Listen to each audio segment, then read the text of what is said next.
তৃণমূল কংগ্রেসের তরফ থেকে হাইজ্যাক করা হয়েছে। স্বরূপ বিশ্বাস হাইজ্যাক করেছে, অরূপ বিশ্বাস হাইজ্যাক করেছে, এদিকে এখানকার বিধায়ক তিনি হাইজ্যাক করেছেন।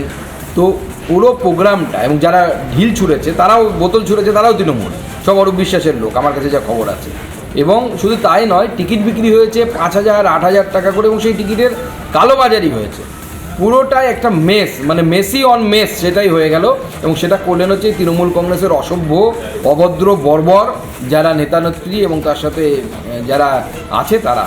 এবং প্রমাণ হলো যে পশ্চিমবঙ্গের পুলিশ এইটুকু প্রফেশনালিজম নেই যে এত ভিড় কিভাবে কন্ট্রোল করতে হয় সেটা পর্যন্ত জানে না। তৃণমূল কংগ্রেস দল এবং তৃণমূল সরকার এই দুজনে মিলে মেসিকে মেস করে চান। তারা আজকে একটা দিন তাদের কাজ বন্ধ রেখে যারা খেলার মাঠে এসছেন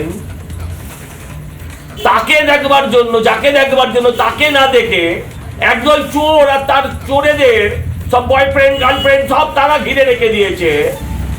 এটা অত্যন্ত দুর্ভাগ্যজনক। মেসিকে দেখতে এসছে কেউ, কেউ ওই ক্রীড়ামন্ত্রীকে দেখতে আসি। টাকা দিয়ে চাকরি খেয়ে তোমরা যেমন ঢেকুর তুলবে না, সেরকম টাকা দিয়ে খেলোয়াড়কে দেখতে গেলে তাকে দেখতে পাবে না, আর ছবি তুলবে তোমার পরিবার, তোমার ঘরের লোকেরা। এটা তো হতে পারে না। যাদের টাকা গেছে তাদের টাকা সে যেই দিক, যে প্রমোটার এনেছে সেই দিক কিংবা রাজ্য সরকার দিক, তাদের টাকা তাদের ফেরত দিতে হবে।